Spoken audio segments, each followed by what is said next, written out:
would say, let's go and retrain, careful, don't let her get on our side.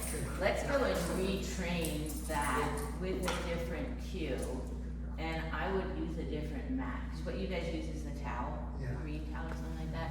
Not color matters, but because she already has a history of, I'm doing this until I'm not, because I want to go and do something else. We would call that a poisoned cue at this point, and you can't fix a poisoned cue. So I would retrain, just come up with another one, could be settle, rest, totally different thing, and use a different thing, because she's just got a lot of history with the. So use your green towel and use your mat cue, and know it's going to be like your COME. It may work and it may not, right? But let's retrain it. Now the retraining will be fast, right? Because we're not, she'll be like, oh, you put that on the ground. Plus, did she learn that here originally? I think so.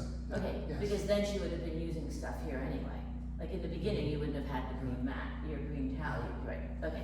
So it will go much faster. We won't be shaping from scratch, right? And so we'll be able to put a new cue on it, but you're going to be very careful about gradually increasing distractions, and you're not going to use it for real world scenarios until it's trained. And that's what happened to the word mat. It got used when she had a certain level of proficiency, but it wasn't sufficient for the conditions under which it was being used. Okay. Right? Okay. So just so that I understand now, we're going to be working on two things separate. The management, putting her in her crate, that's a separate issue, and retraining a new NATQ. And that's probably going to be like closer to the door, more distance, more duration. That's going to be a training rather than management issue. That's going to be training. Yeah, that's your training. Okay. Yeah, and your management, I don't know that you need to. If you do need to help her figure out to stay in the crate, we can come up with a plan on how to get her used to that. So it would be, like if she was gonna start going, holy moly, she's getting ready to leave and I'm in the crate, now I'm frustrated, now I'm barking my head off, that's where we don't want her to go. Right. So in prep for that, does that make sense? Yeah. In prep for that, you could, so the crate's in the kitchen, you are walking like in the kitchen, in the living room, maybe, kitchen, and then, I don't remember where the stairs are. By the front door. But, so what you could do for that, and I don't think it would take a long time, because she does get shut in the crate and isn't barking for certain things, right? Set her in her crate, go into the other room, put a pair of shoes on. Come back in, let her out. Yay, good job. Boring. Like it was training. You weren't actually going anywhere, right? You could do it right away. You could put her back in the crate, go to the other room, take your shoes off. Let her out. Yay, good job. Don't make a huge deal about letting her out. Just like, okay, good job.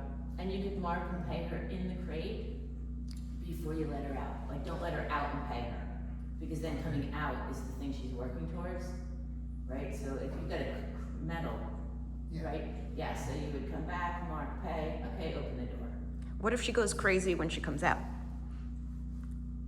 Does she often? No, but we haven't tried this when we're getting ready to go somewhere. But you're not gonna be getting ready to go somewhere. Yeah, no, this is getting her comfortable with the idea that she will be created when other things are going on other than the things that she's usually created for. Right, so we want to proactively avoid barking, because this is conditioning her as opposed to doing it, getting her to bark, and now having to counter condition her barking, which is harder. Okay, so you're going to put her in the crate, walk upstairs, come back down, good, pack the pin, and then let her out, and just be super boring. I assume you're going to be doing this, because it's going to be more relevant for you to be doing it. Okay, so I would think of all the paths you might go and the things you might pick up in those rooms, or the things you might do in those rooms, but do them as single journeys, rather than like the whole getting everything ready to go. It could even be in the crate, go to the counter, pick up your keys, put them down, go back, good girl, and let her out. And you can do that 20 times. I don't know how long you'd have to do that. I'd probably do single, does it make sense when I'm saying like single little things, go do one thing, come back? So when that's going well, I do 2 things, then I do 3 things, then I do 4 things, then I do a whole whatever. It sounds like you do a lot of stuff before you go. So then I, you know what I mean, like build it, and then once you build it, then she's comfortable. So that's training for management. Okay, and this is with the door closed. I agree. I have been working on getting her to stay in the crate with the door open, but for now, I would have the door closed. For now, I think we ditched that piece, Yeah. we're gonna replace it with trying to build a new non-constrained queue. Right, right, For Matt. right. You could, okay, so you could do that, and that is training her how to be in there and closed up. You could, as training with the door open, work on that separately. I'm just thinking about this for a second. So in other words, when you're getting ready to go, you could send her there. I don't know if you want to send her there, but where would be a central place, central to everything you might be doing when you're getting ready to leave? The way our walls are, there isn't one. I think the crate's a pretty good one. I mean, it doesn't give her a view of the front door, but it's kind of central in the house. We're walking back and forth. And I feel like she'll go in there. We've got a cue for her to go in there. She settles in there reasonably well. And I think training her to stay in there with the door open is that we can do that in 6 months when we've got other stuff settled. Yeah, because I don't want to be spending my time reminding her to stop coming out of the crate. No. Yeah. We wouldn't do it that way, sorry. No, you would do your management, and she'd go in the crate right now. Anytime you guys are getting ready to go, she's in the crate and the door's closed. Yeah. Okay. I'm thinking that we're gonna retrain Matt with a new cue. Yes. My thought was, do you want that to be in her crate? Or do you wanna have a good Matt cue that you can move? That we can move, so we can use it other You could places. go to your son's house and tell her to Matt. Yeah. I mean, there's an advantage to that. Plus, do you guys go out a certain door usually when you're all going out somewhere? We often go out different doors. Okay, you like both of you go out different doors? Or Yeah. you go out- It's the garage door and the front door. Okay. Either one of those two. We would But never go out the together. back door because. Like today, we went out separate doors. You each went out a Yeah. separate door. Yeah, I took her out to pee and Debbie got the car. Got it. Okay, because I was thinking if there was a door that she usually goes out, you could actually have her go to that door and wait, but that doesn't sound like it's predictable. But because I think I'm hearing that having the crate for management, but having a portable Mac queue, it's gonna take longer to get there a little bit in terms of the duration and distractions, but it's gonna be much more useful. It'll take longer than creating her, because creating her won't take Right. time. Yes, yeah. But she has, like, if I put one of those down, she'll go and lie down on it, Yeah. most likely. Yeah. So you'll already be weeks ahead as if you were training her from scratch, but yes, it would be portable.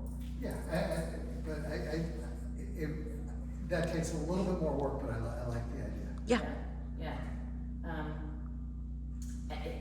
And it won't, I mean, it will take work, obviously, Yeah. it'll take work, but,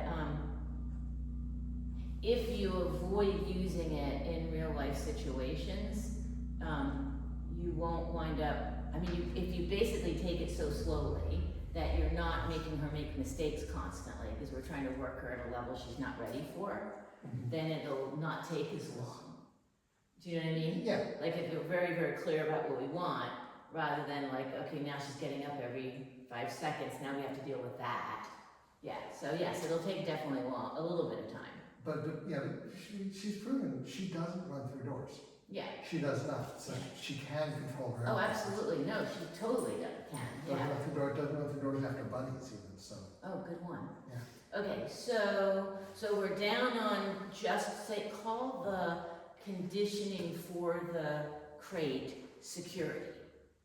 She doesn't currently bark, but we're doing something completely new, not at a time currently that you actually have to go out. It means when you get home, you're gonna start doing this.